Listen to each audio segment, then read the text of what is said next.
Welcome to Learn Photography Now. In this month's show, Louise explores the work of a photographic pioneer and recreates an iconic Man Ray image. So why does he do that? Is it literally just because he wanted to make a bit of a visual and verbal pun? Was it because he's an American looking in on French society and reflecting the values that he saw that? Or was it because he was a surrealist, rebelling against the bourgeois artistic culture of the time? Ben heads into the garden to capture some quick and colourful close-ups. One of the most important things to consider is light, the quality of light. Flowers are such small, tactile things with so much detail in them. Harsh light is going to completely annihilate that detail. So we ideally want soft, overcast conditions, and a cloudy day, light today, is actually perfect, or it would be apart from the rain. Georgie hits the gym to shoot some creative portraits using a single flash. Right, now we've moved to get a real action shot. We've come to the rings and Shane's going to pull himself up on the rings and hold himself at the top. This is fast movement, so I've changed to a higher shutter speed. I've upped the power on my flash so we can get that split-second moment. And we meet an expert dragonfly photographer to get some top tips on how to capture this extremely beautiful but very skittish subject. So a lot of my best photographs of those type of species has been using this perch technique, where you camp down next to the perch. That will only do you for some species. Other species you're going to need to be able to flush them out. But first, we're going to look at how to shoot time-lapse. Now, if you're familiar with that term but you don't quite know what it is, the idea is that you shoot images at regular intervals and then you stitch them together into a movie. And it gives the effect of kind of speeding up reality, speeding up the passage of time. It's a really effective technique when you've got something in the frame that's moving, like cars or clouds or this building site here, which is actually Birmingham's old library being knocked down. So it's a really interesting thing where there's lots of diggers moving around and people and trucks. And I think it'll be a really good subject for time-lapse. So we're going to shoot one here. Now, to understand how time-lapse works, you've got to kind of understand how film works. Now, roughly speaking, there are 25 frames in 1 second of footage, and they're played together so quickly that it gives the impression of one continuous piece of smooth running footage. Now, the idea here is that we're going to be shooting those 25 frames to make our 1 second of footage, but instead of each one being a 25th of a second long, we're going to have them at 5 seconds apart. So what we'll end up with is that our 1 second of footage will actually represent 2 minutes of reality, because each of those frames was shot 5 seconds apart.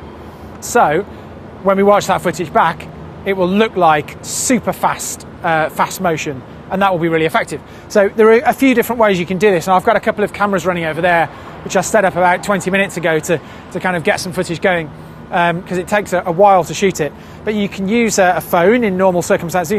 Most modern smartphones will do it, and there's usually a time-lapse mode, and you simply set your phone up, make sure it's nice and still, press go, and it will shoot a picture every few seconds and then stitch it together into a movie for you. So if you leave it for 20 or 30 minutes, you'll have a movie of a few seconds, and that will look really good. And I've shot one on my phone already, and you can have a look at what that looks like. So let's just bring it up, and it looks something like this. So you can see that all of the diggers there are moving around really quickly, and the people and the trucks. Now, the problem with doing it on your phone is that the camera will stitch all of the images into a movie for you. So your output file is a video. And the problem with that is that you don't get the chance to edit those individual files before they're stitched. So you've got much less control over how your time-lapse looks. However, on a DSLR, what you end up with, in most cases, is lots and lots of image files. So you have all the files as images. So you can edit them, you can take them into Photoshop, Lightroom, whatever, and change them, tweak them before they're stitched into a movie. So it gives you much more control. Let's take a quick look at settings. Right, so I've got two cameras on the go here. I've got one which has an 85mm lens on and one which has a 40mm lens on. So that'll just give me two different angles. One's a slightly tighter crop. In terms of settings, I'm using ISO 100, aperture of f11, I think, and shutter speed of whatever it gives me. And I'm choosing to shoot this in manual mode. Now, you can use aperture priority, but the problem with aperture priority is that every time it takes a photograph, every single frame, it rethinks the exposure. So let's say if the sun comes out, for example, it will rethink the exposure and give a slightly faster shutter speed. So everything in the foreground will get slightly darker. So you're going to get a bit of flicker when it's played back because some frames will be slightly differently exposed to other frames. So you get slightly a kind of flickery video. Whereas if you shoot in manual, you have control over all of the exposure triangle settings, and therefore your video will be very smooth. Every exposure is identical. So in the daytime, I would say manual is a better option. That's what I'm using today. However, if you're shooting at night, or especially around sunset where the light levels are changing very quickly, it's going from light to dark, you have to use aperture priority because otherwise your frames will simply be completely underexposed after a few frames because it will suddenly get very dark. So in that case, definitely aperture priority, but in this case, manual. Some cameras have an interval timer built in, so you can tell it to shoot a shot every, say, 5 or 10 seconds, and you can tell it for how many shots you want it to do that for. Like this D810 has that built in, whereas this camera here doesn't have that built into its menu, so I'm having to use a shutter release cable with a interval timer built in. It was only about a tenner, so don't worry if yours doesn't have one. That will do the job just nicely, and they're very cheap. So I'm doing shots every 5 seconds on both of these cameras. So when I stitch them together, I will have roughly, so it'll be 2 minutes of footage. So every 1 second will represent 2 minutes of actual real time. So I've been shooting, I think I'm on about 400 shots now. So that's about 12 seconds of playback time. So that's probably about right. So what I'm going to do is I'm going to stop these now and we'll see how we've got on.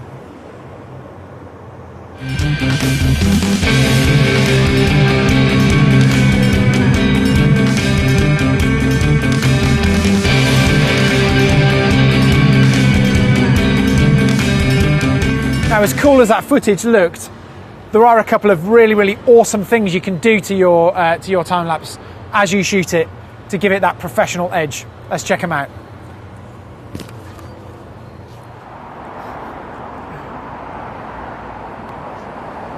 Traffic is a fantastic subject for time lapse. If you haven't done time lapse before, this is the place to start because all you have to do is go out at rush hour, find an A road or a motorway that's got a bridge over it, and you've got loads and loads of cars going past. Absolutely perfect. You really can't go wrong. Now, there are two ways you can tackle it. One way is to use a really fast shutter speed, like a 250th of a second or a 500th of a second or something like that, so that the cars are frozen within each frame. Now, I shot one of those earlier in Birmingham. Here's what it looks like. Alternatively, you could try this. Use a slow shutter speed so that the cars have time to move during the exposure, so they look slightly blurred. That's a really good tip for time lapse because it gives a really kind of creative edge to your shots and actually quite a professional looking kind of feel to them. The problem is that in daylight conditions, in bright conditions, it's not always easy to achieve a nice slow shutter speed because it's so bright. So the way around it is to use a neutral density filter. And I've got one on here, it's a 6-stop filter, and that's allowed me to get a shutter speed comfortably of around about a third of a second. So each of my cars has moved a good chunk of the way through the frame on each of the shots. And that gives a really nice blurred look. And when you sort of put all those together into a video, for me, it has a slightly nicer look to it. So that's a really good tip if you're going to shoot traffic. And actually, if you're working at night, it's absolutely brilliant.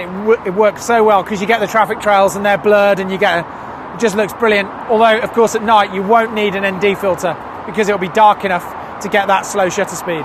Now, you might have noticed I've got my camera set up here on a tripod, and that's absolutely essential because you need to keep your camera perfectly still for the duration of the whole of the shoot. So I think this one's pretty much done. It's been going for about 20 minutes, so I'm going to stop it and we'll see what it looks like.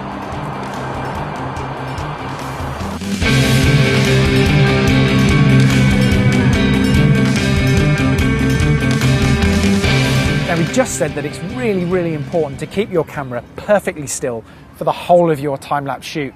And that's because even a tiny movement will cause a little jerky movement, a little small movement in the final video, and that's going to look really unprofessional and really naff. So it's really important that you use a tripod or a steady surface. However, if you own one of these, you can disregard that advice because this is the coolest thing that you can possibly own if you're a time-lapse shooter. What it is a rail, sometimes called a slider. They're used a lot in video, and it allows the camera to be moved very smoothly along one plane. And on top, there is a motorized interval timer.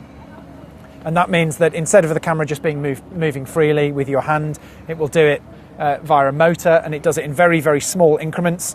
For example, at the moment, I've got it set up so that it will take half an hour to get from one end to the other, so very, very slowly indeed. And just on top of here as well, I have another motor which simply rotates the camera over that 30-second period, and I've got it to rotate 70 degrees. So all of this put together, what I want to do in simple terms is to make the camera move along here as it shoots its time lapse and twist slightly. So it starts off by looking at this grass, and it'll end up by looking over there at the council house. And that will give a really nice, when we play that back, it will be about 10 seconds worth of footage, and that'll give a really nice smooth pan where the camera is clearly moving through the foreground and rotating. So that'll be a really nice addition, I think, to our time. Let's make it a bit more interesting. I'm going to use my phone to control this one, so let me just set that up, set it going. Okay, so that is now rotating very slowly. I'm going to set the camera going. Menu, interval timer shooting, start. Okay, perfect. And I'm going to set this going. Right, so we're going to leave that going. Hopefully we'll get a good result. That'll be done in 30 minutes. In the meantime, over to Louise in the PP library. Thanks, Tim. Now, my favourite image of all time has to be Man Ray's Le Violon d'Angers, and I've probably said that wrong, so I apologise for that. My French is clearly not very good. Now, Man Ray was a photographer who worked in the 1920s, 1930s period, and he was really heavily involved with the Surrealist movement. Now, the image that I'm talking about, Le Violon d'Angers, is this one here, which you've probably seen before. It's quite an iconic image. Now, the reason I like this image is not just because of the image itself, but also the cultural and historical significance behind it. You can see here that the F-holes have been transposed onto the model's back, and what that does is it reduces the female form down to the violin or the cello, and it takes away any kind of autonomy that the woman has and just makes her something to be played with. So it's not just the image itself that's a pun, it's also the name as well. So Le Violon d'Angers is quite literally means Angres' violin. So you might be wondering who Angres is. He was not only just a very famous French neoclassical painter, he was also an accomplished violinist as well. So if we take a look at the phrase Le Violon d'Angers, I guess the closest equivalent in English would be having two strings to your bow. So let's take a look at some of Angres' paintings. Now, in the aftermath of the First World War, Angres was very much considered to be the pinnacle of French culture. If we take a look at some of his nudes, we can see there are quite a lot of similarities between Man Ray's photo and his work. The poses are quite similar, with the back coyly turned towards the viewer, and we've got the luxurious fabric framing the woman.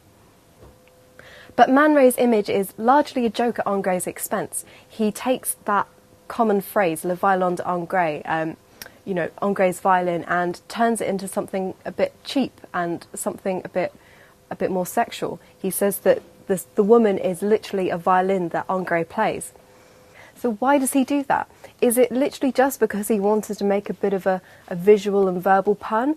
Was it because he's an American looking in on French society and reflecting the values that he saw that? Or was it because he was a surrealist, rebelling against the bourgeois artistic culture of the time? I don't know, to be quite honest, but I think it's that history behind the image that makes me love it so much, and that's why I want to recreate it. So let's head down to the studio. Okay, so I'm in the studio here with Becca, who's going to be playing the role of Kiki de Montparnasse, who was Man Ray's model and muse. So what I think was likely that the lighting setup was there was probably a nice large window giving lots of light coming in from the right. But I think I'm going to just try and recreate that with a large softbox instead. And then we might bring in a reflector later on around here to bounce some of the light back, but I don't really think that we'll need it. Okay, so we'll try and take a shot first of all. So if I could ask Becca if you could de-scarf for me. Thank you. Okay, so what's important here for Becca is when you look at Man Ray's picture, you can't see the arms at all, so it's very much just the back. So if I could ask Becca just to keep her arms in, perfect, that's it. Okay, I'm just going to turn up the light just a little bit.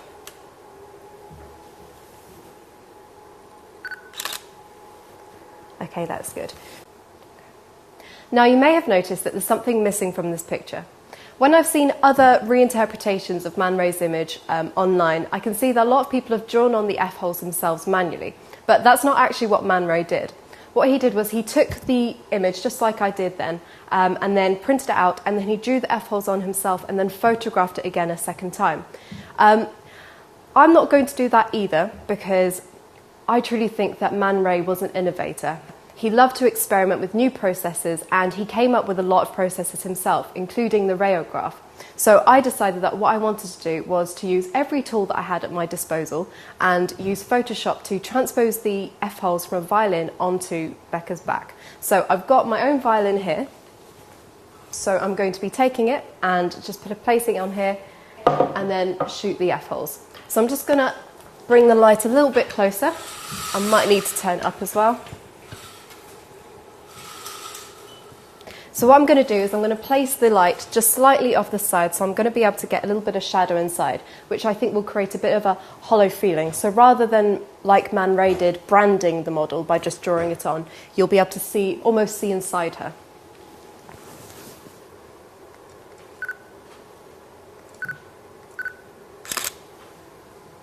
Okay, just turn it up a little bit.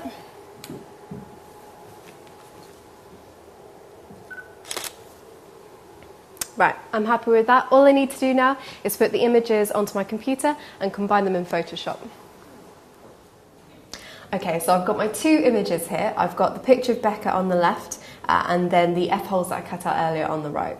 So what I did with Becca's image, I just darkened the background a little bit here, just tidied up the skin, and I highlighted the face a little bit as well. So all I'm going to do now is I'm just going to copy and paste the F-holes across. I'm just going to align them pretty much where I want them to go, then go on to blend mode and then click multiply. So I'm just going to put these up a little bit, and yeah. Okay, so that's that image pretty much done.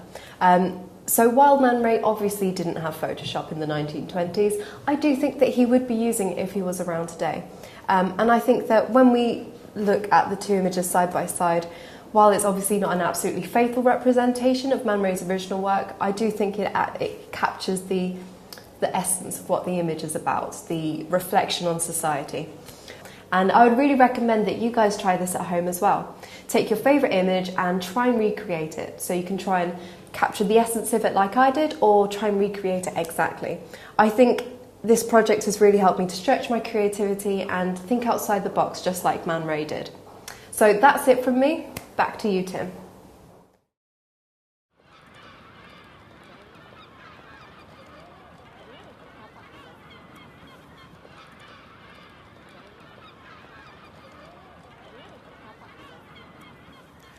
I have no idea what Tim's doing, but it looks like he's having a really good time. So while he finishes his time lapse, we're going to get stuck into a really quick and easy back garden project that anyone can try, no matter how big or small your garden. If you've got green fingers, brilliant. If you haven't, like me, you can pop to your local garden centre and spend the princely sum of £2.50 on a really bright and colourful pot plant. This is a Cosmos Sonata Carmine, like I know what I'm talking about. But the reason we chose it, it's got really big, colourful petals, which is absolutely perfect for what we want to do. So let's start by positioning this against the wall. And the reason we position it against the wall's almost incidental, to be honest with you. All we want is an uncluttered background, and the wall is absolutely perfect for that.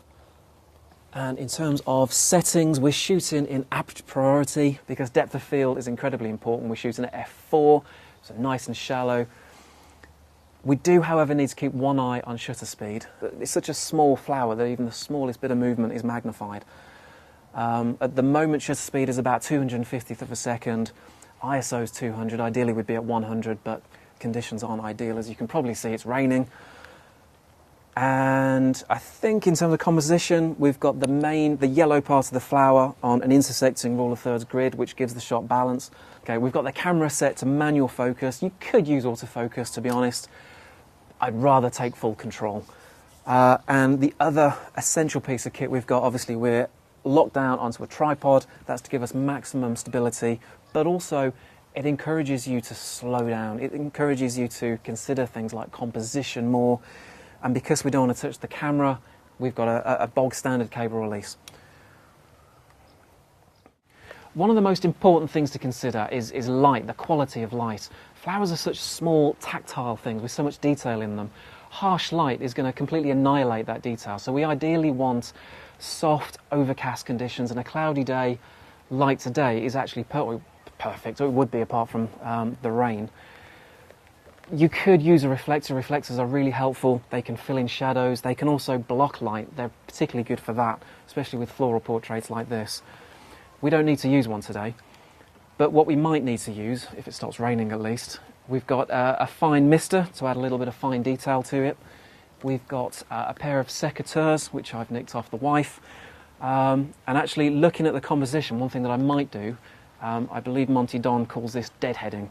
So I'm just going to tidy up, spend a few minutes tidying up the frame, removing less than perfect petals, and just tidying up the shot.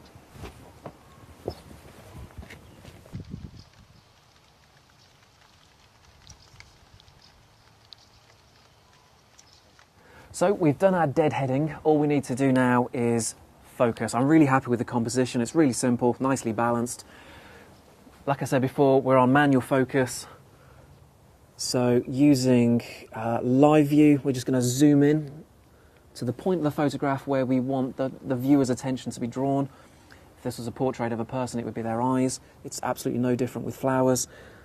So very, very carefully just focus. That's absolutely spot on. It's really important as photographers that we keep on shooting. It's how we learn and it's how we improve. And some projects like this only take 5 minutes and you don't need to shoot in perfect conditions. Today is a little bit windy, it's a bit wet, but a little bit of patience and we will get the shot. It's actually looking lovely. We've got raindrops on the petals, it's glistening. So I'm just going to sit here, literally sit it out and wait for the perfect moment. So I've taken my first shot and I'm actually really happy with the composition. I've got the main point of the flower, the yellow centre, on an intersecting rule of thirds grid line. And the second flower, the one in the background, is really nicely diffused. It's not interfering, it's not taking the eye away, but it is adding a sense of depth to the picture. And actually, the more I look at this picture and look at the textures in the flowers and the petals, the more I think adding a texture might actually add a really interesting, grungy, fine art look to this shot. And I've got to admit, I am a bit of a sucker for doing that. So what I'm going to do now is I'm just going to carry on refining the composition and just getting the point of focus absolutely spot on. And while I do that, I'm going to hand you back to Tim, who hopefully by now is back on the job.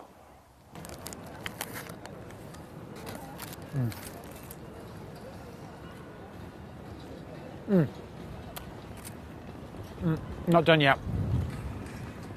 About 5 minutes to go. But Georgie is in the gym shooting portraits. As photographers, we're always on the look for the best locations to shoot. I come here to CrossFit in Peterborough every Saturday morning. The minute I walked in, I knew it was perfect for a shoot, and I've been dying to get inside and do some portraits. So today, I've got a couple of models and we're going to do some real CrossFit moves. If you don't know what CrossFit is, it's really dynamic, it's big weight lifts, it's crazy, it looks so cool and it'll be perfect for a shoot. So let's go inside and take a look. So we're going to start off today with a traditional portrait, a standard head and shoulders shot. We're going to be using one flash, and this is our model Shane, who's volunteered to be with us for the day. I've set the flash up to come in from the side because we've got a light source from this direction and to even it up on his face. So if we take a couple of shots, are you ready, Shane? A bare, unmodified flash tends to produce really harsh and unflattering results, as we can see from the hard shadow on Shane's cheek. One solution is to add a softbox, beauty dish or umbrella to diffuse the light, but as I'm challenging myself to do this with a single flash gun, that's not an option. So I can turn the flash power down and move the flash gun closer for slightly softer shadows. But I feel like this shot is a little bit boring and it could be more exciting, and we've got such a great location that it would be disappointing not to jazz it up. So we're going to use our backgrounds and use our location a bit more now.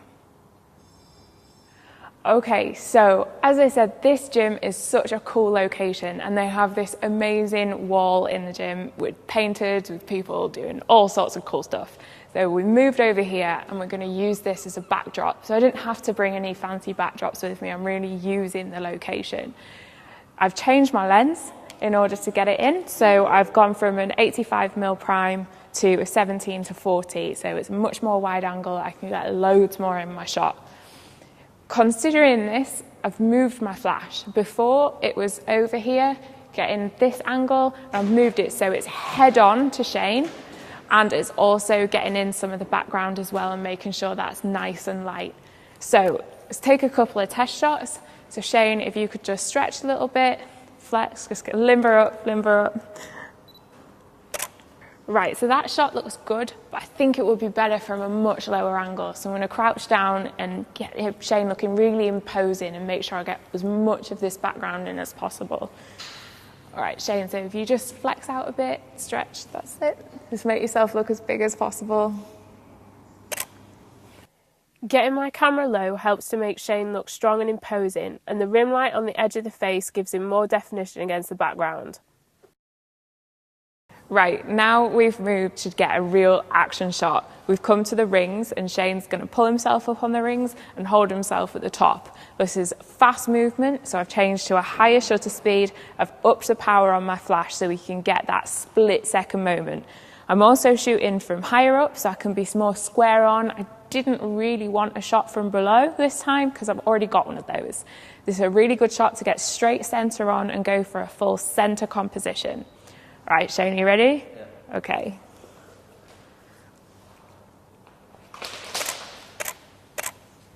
This image is more difficult to get right, as Shane can only hold this position for a short time.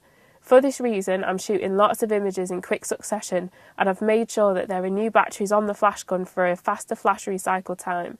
I've also turned the flash power down as low as I can get away with, as this also helps it to recharge more quickly.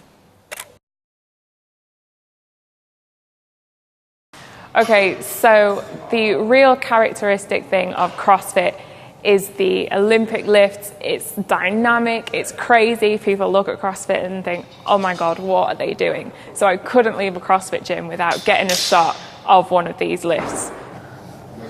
And I'm gonna wait right up until he's right in the top of it to get just the biggest movement possible. I'm going to get it down to a really low angle again so it looks very imposing. I've also moved the flash so it's behind him. So rather than the standard flash setups like before, this is going to be behind and it's going to illuminate him and make a circle of light behind him. So let's give it a go. Okay, whenever you're ready.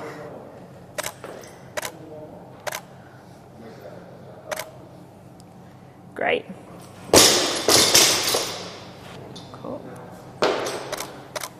When backlighting a subject, it's usually best if the flash doesn't appear in shot. So try to keep the subject positioned between the flash gun and the camera. It's important not to overdo this technique, so set flash power for a subtle effect. In my image, you can see a slight halo around Shane's head, which helps to separate him from the background. There's also some striking lights on the weights. So I don't think it's fair for us to ask our model to lift any more weights today. I'm really pleased with this set of images, and adding a flash can take your portraits to the next level. So for today, that's it from me, and it's about time that I go and hit the weights.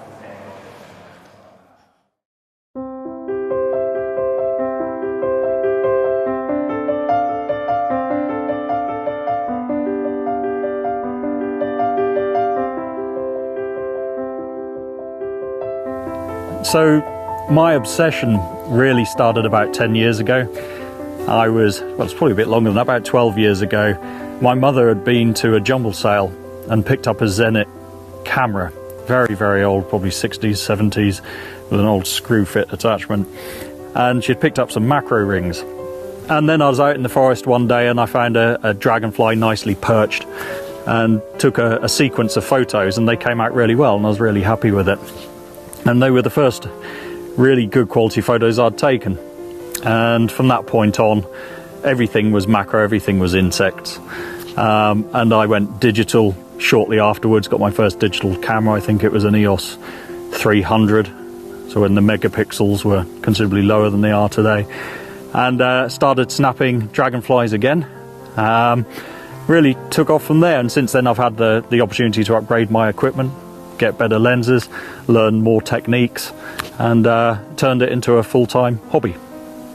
The great thing about the New Forest is it's a huge open area, very diverse habitats. There's heathland, there's moorland, there's deciduous, there's evergreen forest, there's lakes, streams, rivers, bogs, everything. So a lot of diverse habitats that the dragonflies like. Wherever there's water, there's dragonflies.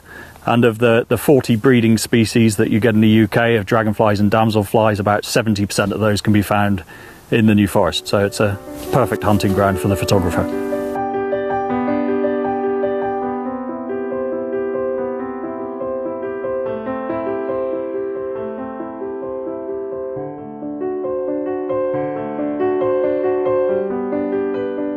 So the season really begins in April. One of the first species to emerge is what's known as a large red damselfly. Then there's a few sort of scant pickings that early on in the season. Things really start to pick up in May, though. That's where many of the species come out. And then the season extends right through till the end of September, even early October, and the odd few stray specimens right up into early December if you're very lucky in a mild year. But the core of the activity really is in those summer months when you've got great sunshine, warm air temperatures and nice long days to work with.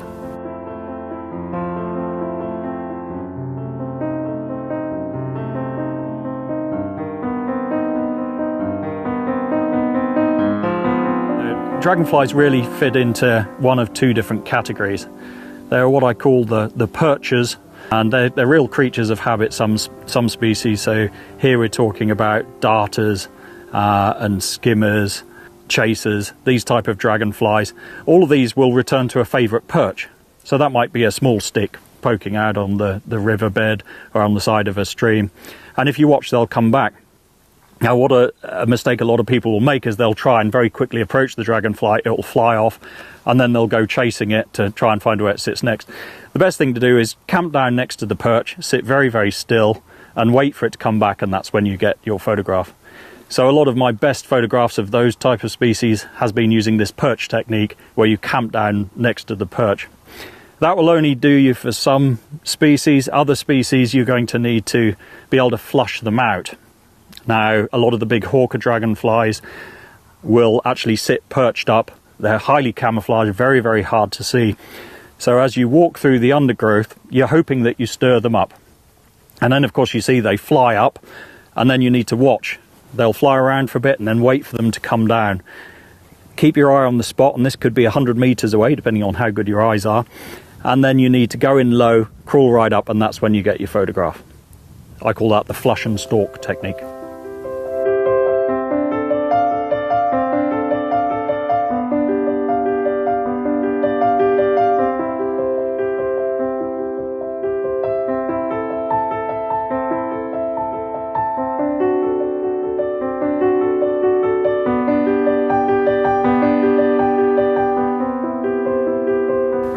In terms of the equipment, you can get away with a small compact camera.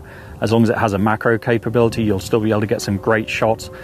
What's probably best though is to progress to an SLR with some decent lenses that are going to enable you to either get some close-up macro action or some long distance in-flight action. So I use two lenses here.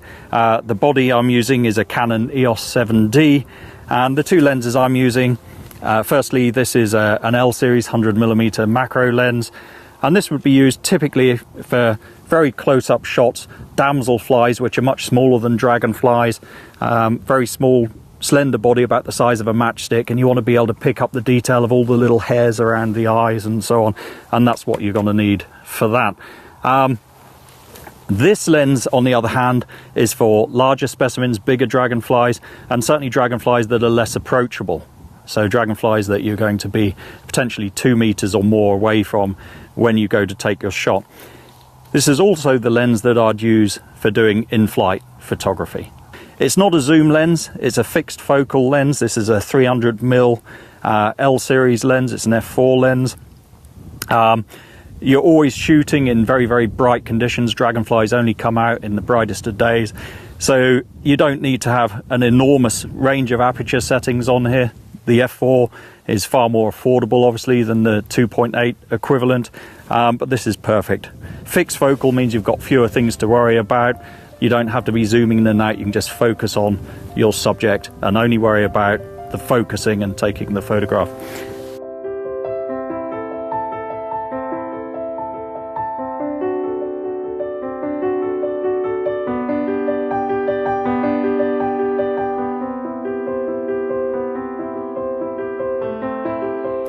So a real treat for me is at this time of year, certainly late in the season, as big hawker dragonflies come in, and we've seen a couple here today. We were lucky enough to see a brown hawker, a male brown hawker, which is quite a striking dragonfly. It's large, it's extremely timid, and I would say, beyond a shadow of a doubt, it is the hardest species to actually get a photograph of.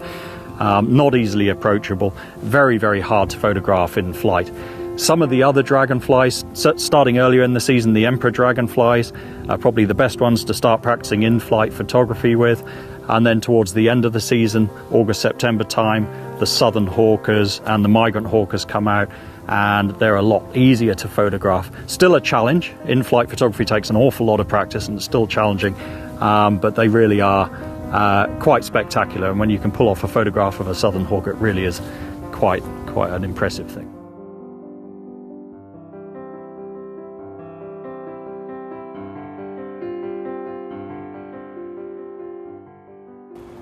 So that is our 30 minutes up, time lapse is finished, and I've got a whole load of files now to take back, feed into the computer, put into software and see what we've got. So really excited about that.